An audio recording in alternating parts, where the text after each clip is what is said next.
talking about storied races, we caught up with our mate Andrew McDowall. So, of course, he's the man behind the music in the show and has been such an amazing assistance to us over the years and put up with our crying and so on. He was heading off to Western States in the US, the country's oldest 100-mile race, and we spoke with him a few weeks ago, as you recall, and we promised to catch up with him when he got home. And we've kept our word. So Andrew, I mean, not to spoil the ending, but Andrew earned a silver buckle by finishing the race in under 24 hours and was well into that, has to be said, 22:51. It's an awesome buckle, by the way. He showed it to us. It's quite heavy. So cool. So heavy.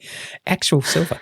Anyway, in this conversation, you'll hear all about this special race. If you've ever thought about going in the lottery or you've been lucky enough to be drawn, you'll learn so much. And even if Western States isn't for you, there are some great tips in here, including be like Nemo. I love that. Plus, Andrew is always such a good storyteller, so you will enjoy this yarn, I'm sure. Do you vacuum your car every day? This is so nice. No, I don't. I feel like I'm in a car ad. But you're not. You're on Dirt Church Radio, AidStation. Andrew McDowall. Oh, hey. Talking about Western States. Welcome back. Yeah, thanks, man. Yeah, sorry. People are probably sick of hearing about Western States now. They've all moved on. Ready to talk about the next great UTMB. UTMB. You doing that? You've done that as well. Yeah, well, yeah, but badly, and it took forever. So I was just running with Scott this morning, and I said and then I realised what I said, because poor Scott has DNF UTMB, but I realised it feels like a DNF when you take so long to do something and you suffer so much, and you still finish, but you really didn't enjoy it, and then anyway. then I realised who I was talking to, and I was like, "Oh, sorry, bro." And then you got back to the car park and showed him your Western States buckle. But he hasn't DNF'd that, so that's okay, right? Yeah, freshly polished. You'll be pleased to know. Every day. Every day, like the back of your car, it's just as clean.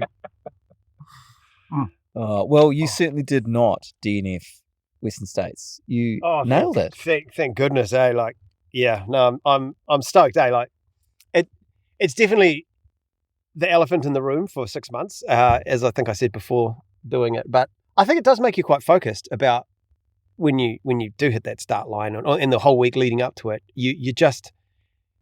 You're never going to be that disciplined as you are that week, and being able to get straight into the heat, having 6 or 7 days to really acclimatize to that. Although, on the Wednesday, when you actually get to the 2,000 meter altitude, it still surprises you. Like, I don't think it would be a big deal. That's what you said to us. You were like, Yeah, I was all like, it's nothing, right? I've done that before. But yeah, as soon as I got there and you're just taking your bags up to the ACOM, which was admittedly a bit of a hike up to the front door, and you sort of put them down and you're like breathing really heavily and you're like, what's wrong with me?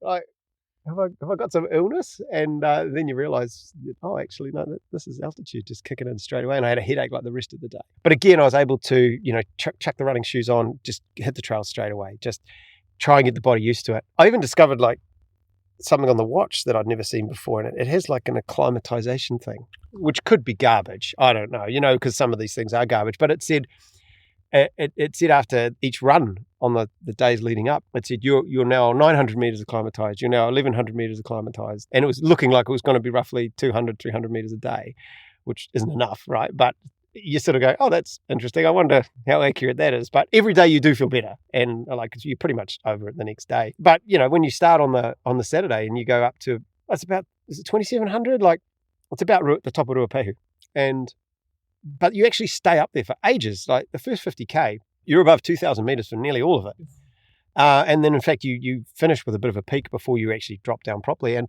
yeah, it's definitely hits you. It's not like running at sea level at all, and so that was definitely a surprise. That like I say, full of bravado beforehand of that not being an issue, and it was tricky.